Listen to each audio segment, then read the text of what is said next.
مفتی صاحب، صلاۃ الحاجہ کی نماز کا افضل وقت کون سا ہے؟ صلاۃ الحاجت کوئی الگ سے نماز نہیں ہے شریعت میں. 2 رکعت پڑھ کے اللہ سے دعا مانگو، بس اسی کو صلاۃ الحاجت کہا جاتا ہے، کبھی بھی مانگ لو. کیا یہ بھائی یہ کسی کی خاص کے بارے میں نہ پوچھا گیا. مفتی صاحب میرا سوال ہے کہ اگر پیدائش کے دوران بچے کی ڈیتھ ہو جائے تو کیا اس بچے کی نماز جنازہ ادا کی جائے گی؟ اگر زندہ پیدا ہوا تو نماز جنازہ بھی ادا کی جائے گی اور نام بھی رکھا جائے گا. بکرے کا صدقہ کرنے میں اس کا خون گھر میں رنگنا جائز ہے یا نہیں؟ بکرے کا صدقہ ہی نہیں ہے اسلام میں کوئی. یہ جو کاٹ کے بکرا صدقہ کرتے ہیں نا، اس کی کوئی حیثیت نہیں ہے. سمجھتے ہو؟ بار بار یہ بات سمجھا چکا ہوں. دیکھو اسلام میں صدقہ ہے، بکرا نہیں ہے. صدقے کا مطلب کیا ہوتا ہے؟ غریب کی حاجت کو پورا کرنا. تو وہ بکرے سے زیادہ ہوتی ہے یا پیسوں سے زیادہ ہوتی ہے؟ 25,000 کا بکرا کاٹ کے گوشت کھلاؤ گے، اس سے بہتر نہیں ہے 25,000 اس غریب کو دے دو؟ کیا خیال ہے بھائی؟ لیکن بکرا کاٹ کے دے رہے ہوتے ہیں. اس کا مطلب لوگ یہ سمجھتے ہیں کہ خون بہانے سے بلائیں ٹلتی ہیں، حالانکہ ایسا نہیں ہے. کوئی بلائیں نہیں ٹلتی. جانور کا قتل کرنا بھی ناجائز ہے شریعت میں جب تک کوئی ضرورت نہ ہو. ضرورت ہوتی ہے گوشت کھانا ہے. تو اگر غریب آدمی کو بکرے کا گوشت کھانے کا شوق ہے اور آپ چاہتے ہو کہ اس کو صدقہ کرنا ہے کیونکہ اس غریب کو بکرا کھانے کا بہت شوق ہے، اور وہ تو غریب کیوں ہے بھائی؟ کبھی آپ نے کسی فقیر کو دیکھا کہہ رہا ہے اللہ کے نام پہ 3 پیزے کھلا دے مجھے؟ کبھی دیکھا کسی غریب کو؟ آپ کہہ گا تو غریب آدمی تو پیزے مانگ رہا ہے. اللہ کے نام پہ روٹی دے دے، وہ یہ کہتے ہیں. اللہ کے نام پہ پیسے دے دے، روٹی دے دے، چاول کھلا دے، کھانا کھلا، یہ کہہ رہے ہوتے ہیں. اللہ کے نام پہ تو 1 پیپسی پلا دے یار مجھے، تو اس کا مطلب بھائی یہ غریب آدمی نہیں ہے. تو بکرا غریب بھی کھا سکتا ہے، کوئی پابندی نہیں ہے. لیکن اگر آپ نے غریب کو بکرے کا گوشت ہی کھلانا ہے، پہلے تو میں آپ سے سوال پوچھوں گا کہ بکرے کا گوشت جتنے کا آئے گا اس میں گائے کا گوشت ڈبل آ جائے گا، تاکہ وہ پورا مہینہ کھا لے گا. وہ آپ گائے کا کیوں نہیں کھلا رہے؟ پہلی بات تو کیش رقم کیوں نہیں دے رہے اس کو؟ ایک بات آپ کہہ سکتے ہو کہ جی کیش رقم میں بعض دفعہ غریب لوگ پان گٹکے میں اڑا دیتے ہیں. وہ ایسے غریب بھی ہیں ان کو پان گٹکے کا شوق روٹی سے بھی زیادہ ہوتا ہے، وہ گھر والوں پہ خرچ نہیں کرتے. تو چلو پھر راشن ڈال دو ان کے گھر میں، جتنے کا بکرا آئے گا اس میں پورے 2 مہینے کا راشن آ جائے گا، پورے 2 مہینے کی ضرورت پوری ہوگی. آپ کہتے ہو نہیں بھائی، میں نے بیچارے نے ہو سکتا ہے کئی ہفتوں سے گوشت نہ کھایا ہو نا. تو پھر بھی سوال پیدا ہوتا ہے بھائی راشن زیادہ ضروری ہے یا گوشت زیادہ ضروری ہے؟ لیکن چلو آپ کو گوشت ہی کھلانا ہے تو پھر گائے کا کھلاؤ. گائے کا گوشت میں پروٹین بھی زیادہ ہوتے ہیں، طاقت بھی زیادہ ہوتی ہے. باہر ملکوں میں گائے کا گوشت بکرے سے زیادہ مہنگا ہے. گائے کا گوشت پروٹین زیادہ ہے، اس میں آئرن زیادہ ہے اس کے اندر. لیکن اور آپ کہہ سکتے ہو غریب لوگ بیمار کم ہی ہوتے ہیں کیونکہ محنت زیادہ کرتے ہیں نا، گائے ہضم بھی کر لیں گے وہ.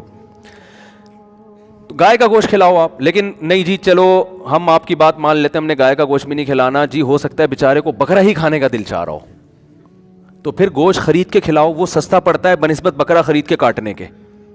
آپ بکرا خرید کے کاٹ کے جب گوشت کھلاؤ گے وہ مہنگا پڑے گا، اور دکان سے گوشت خرید کے کھلاؤ گے وہ سستا بھی پڑے گا اور آپ کی مرضی کا گوشت بھی ہوگا. اس کو پٹ کھانے کا شوق ہے پٹ کا گوشت کھلا دو، اس کو چانپے کھانے کا شوق ہے چانپے کھلاؤ. بلکہ آپ اس کو ہوٹل میں لے جا کے چانپے پکی پکائی کھلاؤ. آپ اس کو چل بھائی غریب آج تیرے کو چانپے کھلاتا ہوں میں. لیکن آپ پھر بھی کیا کر رہے ہو؟ بکرا کاٹ رہے ہو. تو یہ غلط تصور ہے. لوگ یہ سمجھتے ہیں کہ بکرا کٹنے سے بلائیں ٹلتی ہیں، یہ صدقہ ہوتا ہے. یہ نہیں ہوتا اسلام میں. بکرا وہ صدقہ کرے جس آدمی کو یہ خیال ہو کہ یار میرے لیے بکروں کا بزنس ہے تو میں صدقے میں، جیسے کسی کا آٹے کا بزنس ہوتا ہے، کہتا ہے پیسے نہیں لو آٹے کی 2 بوریاں لے جاؤ. وہ سمجھ میں آتی ہے بات. بعض لوگوں کا ہوتا ہے شہد کا کاروبار ہے، وہ کہتے ہیں یار ہم جو ہے نا اسی شہد میں سے صدقہ کریں گے، بس ہم الگ سے نہیں. جیسے سونے کا سونار بعض دفعہ کہہ رہے تو چلو 2 بالی اللہ کے نام پہ ہم نے صدقہ کر دی.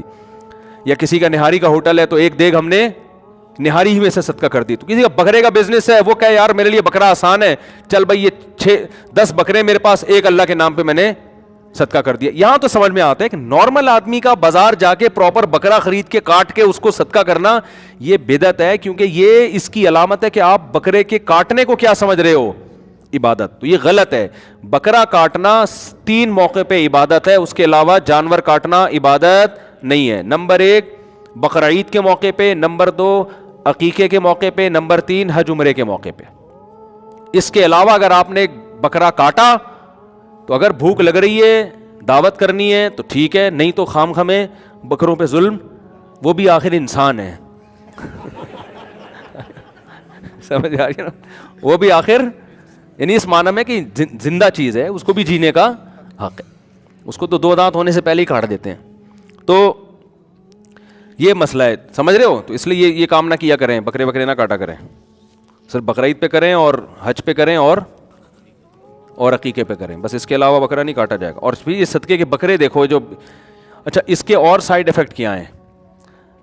جب شریعت نے بکرا کاٹنے کو عبادت قرار نہیں دیا اور آپ پھر بھی کاٹو گے تو اس سے بکرے کی جو مارکیٹ ویلیو ہے, جو نیچرل ہونی چاہیے تھی, وہ نیچرل نہیں رہے گی. دیکھو حدیث میں آتا ہے ان اللہ هو المسعر, اللہ خود چیزوں کے نرخ متعین کرتے ہیں. جس چیز کی ضرورت ہوتی ہے نا, اللہ اس کو زیادہ پیدا کرتے ہیں تاکہ وہ سستی ہو. جیسے پانی اللہ نے سستا رکھا ہوا ہے نا, بارشیں برس رہی ہیں, کنویں سے ضرورت زیادہ ہے, اگر پانی کا ایک گلاس 25 روپے کا ہو جائے تو غریب تو بیچارہ مر جائے. تو اللہ نے اس کو کنٹرول خود اللہ نے کی, یہ گورنمنٹ نہیں کر رہی, یہ کون کر رہا ہے؟ اللہ پانی زمین میں محفوظ کر لیتا ہے. اس کے بعد ہے روٹی, انسان کی بنیادی ضرورت ہے. تو گندم اتنی پیدا ہوتی ہے کہ اس کے ریٹ خود بخود متعین. ہاں اس میں انسان اگر ذخیرہ اندوزی شروع کر کے ریٹ بڑھا دے تو وہ انسان کی طرف سے ایک ظلم اور زیادتی ہے. تو اسی طرح گوشت کی بھی اللہ کی نظر میں ایک قیمت ہونی چاہیے. فطرت کہتی ہے کہ اتنی ویلیو ہو, اس حساب سے بکرے پیدا ہوتے ہیں, اس حساب سے بچڑے پیدا ہوتے ہیں کہ بقرعید میں اتنے کٹیں گے بھی, اس کے بعد بھی سال میں گوشت ان کو ملتا رہے گا. تو جب جیسے جیسے جس کو ضرورت ہوگی گوشت کی وہ کاٹ کے کھا جائے گا. تو اس حساب سے بکرے پیدا ہوتے ہیں. اب آپ نے بس بکروں کو مصنوعی طور پہ کاٹنا شروع کر دیا صدقے کے نام پہ. نیڈ نہیں ہے معاشرے کو, نہ غریب کو چاہیے, غریب کہہ رہا ہے مجھے آٹا چاہیے, دال چاہیے, آپ نے کہا نہیں بکرا کاٹ کے دوں گا. اب جو بکرا کٹے گا تو یہ کٹنے سے بکروں کی مارکیٹ میں قلت ہوگی اور بکروں کی قیمت اوپر جائے گی, اور یہ اوپر جانا نیچرل نہیں ہوگا. تو یہ بڑا نقصان ہے کہ غریبوں کو تو بکرے کی بریانی کھلا رہے اور جس کمبخت نے اپنے پیسوں سے خرید کے کھانی ہے وہ کہہ رہا ہے یار اتنا ریٹ اوپر چل. بہت سے مریضوں کو ڈاکٹر کہتے ہیں آپ نے بکرا کھانا ہے, بلڈ پریشر کے مریض ہوتے ہیں نا, کہ آپ نے بڑا گوشت نہیں کھانا. وہ بکرے کی قیمت سن کے ان کا بی پی ہائی ہو جاتا ہے, کہتے ہیں گائے کھانے سے اتنا بی پی ہمارا ہائی نہیں ہو رہا تھا جتنا بکرے کی قیمت سن کے ہو رہا ہے. تو یہ جو بکرے کے ریٹ اتنے اوپر گئے ہوئے ہیں, گورنمنٹ پر لازم ہے کہ وہ صدقے کے بکروں پر پابندی لگائے تاکہ یہ ریٹ نیچے آئے. سمجھتے ہو کہ نہیں سمجھتے؟ اور صدقے کے بکروں کی حالت دیکھو آپ جا کے, اتنے معصوم بیچارے چھوٹے چھوٹے, ان پہ صدقہ کرنے کا دل کرتا ہے انسان کا. میں نے تو کئی دفعہ ارادہ کیا جو پنجرے میں بند ہوتے ہیں نا, یار 5 روپے کی گھاس خرید کے ان کو کھلا دو, ثواب ملے گا. تو یہ ظلم ہے, خام خام فضول.